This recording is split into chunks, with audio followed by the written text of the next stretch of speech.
السلام علیکم ورحمۃ اللہ وبرکاتہ۔ سامعین، آج کی اس مجلس میں ہم نو مسلموں کے مسائل پر روشنی ڈالنے جا رہے ہیں۔ یہ اللہ تبارک و تعالیٰ کا بہت بڑا کرم ہے کہ دنیا میں جو لوگ سنجیدہ ہیں، سمجھدار ہیں، حق کی تلاش میں ہیں، وہ اسلام کا مطالعہ کر رہے ہیں اور قبول بھی کر رہے ہیں۔ دنیا میں جو بھی غیر جانبداری سے اگر کوئی اسلام کا جائزہ لیتا ہے تو وہ اسلام قبول کیے بغیر نہیں رہ سکتا ہے۔ قبول کرنے والوں میں پڑھے لکھے بھی ہوتے ہیں اور ان پڑھ بھی ہوتے ہیں، مالدار بھی ہوتے ہیں، غریب بھی ہوتے ہیں، شادی شدہ بھی ہوتے ہیں، غیر شادی شدہ بھی ہوتے ہیں۔ ان سب کے اسلام قبول کرنے کی وجہ الگ الگ ہوتی ہے۔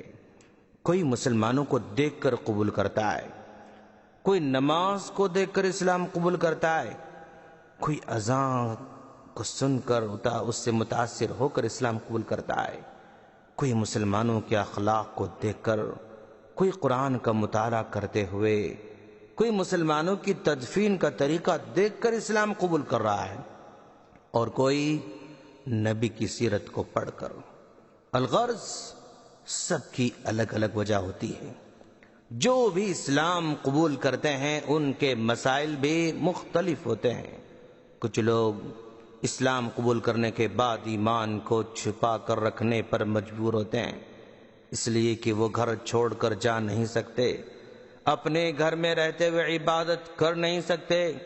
اگر کبھی دروازہ بند کر کے عبادت کرتے ہیں تو اچانک دروازہ کھٹکھٹایا جاتا ہے، یہ نماز کو توڑ دینے پر مجبور ہو جاتے ہیں۔ یہ لوگوں کو عبادت کرتے ہوئے دیکھتے ہیں تو دل مچل جاتا ہے۔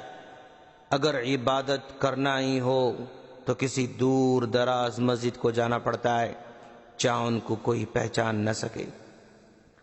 کئی بھی عبادت کرتے ہوئے پکڑے جاتے ہیں تو پٹائی ہوتی ہے، گھر میں بند کر دیا جاتا ہے، فون چھین لیا جاتا ہے، اگر لڑکی ہو تو جلد سے جلد نکاح کر دیا جاتا ہے۔ اگر یہ لوگ اپنے گھروں کو چھوڑ کر بھی جاتے ہیں تو مسائل باقی رہتے ہیں۔ انہیں کسی سہارے کی ضرورت ہوتی ہے دوستو، کسی کام کی ضرورت ہوتی ہے، نوکری کی تلاش ہوتی ہے، خاندان کو چھوڑ دینا پڑتا ہے، جائیداد کو چھوڑ دینا پڑتا ہے، نفرتوں کا سامنا کرنا پڑتا ہے۔ اگر یہ لڑکا ہے تو پیدائشی مسلمان اپنی لڑکی دینے میں ہچکچاتے ہیں، اگر لڑکی ہے تو لڑکے نکاح کے لیے راضی ہوتے ہیں، لیکن ان کے خاندان والے 10 بار سوچتے ہیں۔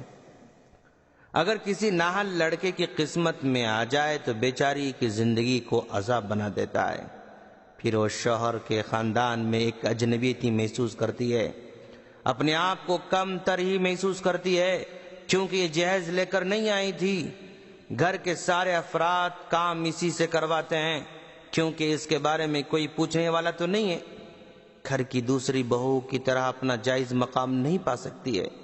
عام طور پر ایک نو مسلم لڑکا ہو یا لڑکی، اس کا نکاح نو مسلم کے ساتھ کیا جاتا ہے۔ پھر جب یہ دونوں نو مسلم ہوتے ہیں تو یہ دونوں بھی اپنے اپنے خاندان سے محروم ہوتے ہیں، یہ اپنے مسائل کو خود ہی حل کرنے کی کوشش کرتے ہیں۔ حمل کے بعد ایک لڑکی کو ایک ماں کا سہارا جیسے ملنا چاہیے نہیں مل پاتا، خاندان کی بڑی بزرگ خواتین کی جیسے رہنمائی ملنا چاہیے نہیں مل پاتی، ڈیلیوری کے بعد ایک عورت کو دوسری عورت کے جیسے مرد ملنا چاہیے نہیں مل پاتی، پھر بھی یہ لوگ اسی طرح مشکلات کا سامنا کرتے کرتے ہمت سے دن گزار لیتے ہیں۔ ان حالات میں ہماری ذمہ داری ہے کہ سب سے پہلے جو بھی اسلام قبول کرتے ہیں ان کو اسلام کی صحیح تعلیم و تربیت دیں، ان کو عبادت کا طریقہ سکھائیں، ان سے تعلقات کو بحال رکھیں، ان کے ساتھ نرمی کا معاملہ کریں، ان کے نجی مسائل میں ساتھ دیں۔ ہماری خواتین کی ذمہ داری ہے کہ ان نو مسلم خواتین کے درد کو اپنا درد سمجھیں، ان سے ہمدردی کا اظہار کریں، ان کو وقتاً فوقتاً اپنے گھر بلائیں، کبھی ان کے گھر بھی جائیں، ان کو اجنبیت کا احساس ہونے نہ دیں دوستو، اپنی دعوتوں میں بلائیں، تحفے تحائف دیتے رہیں، ہم انہی کو تحفہ دیتے ہیں جہاں سے تحفہ آنے کی امید ہوتی ہے۔ یہ بالکل گھٹیا خیال ہے دوستو۔ اگر وہ لوگ نکاح کی عمر کے ہیں ان کے لیے بہتر سے بہتر نکاح کا انتظام کرائیں، اگر کام کے لائق ہیں تو کام پر لگائیں۔ دیکھنے میں یہ بھی آتا ہے کہ مسلمان بھائی جب کسی نو مسلم کو دیکھتے ہیں کہ وہ قابلیت والا لڑکا ہے، کام کر لیتا ہے، محنت کا عادی ہے، بااخلاق بھی ہے، تو اس کو اپنی نااہل لڑکیوں کا نکاح ان کے ساتھ کیا جاتا ہے۔ یہ نااہل لڑکی اس بیچارے کو پریشان کر دیتی ہے۔ ابھی لڑکا کس کو اپنا دکھ سنائے، بس اسی گھٹن میں دن گزارنے پر مجبور ہوتا ہے۔ ہمارا فریضہ ہے کہ سب سے پہلے ان کی تربیت کا عمدہ انتظام کیا جائے۔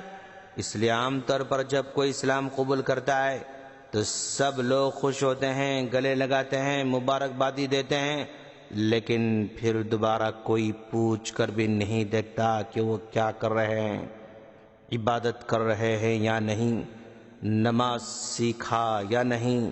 ان کے سرٹیفکیٹ کا بھی جلد انتظام کر دیا جانا چاہیے۔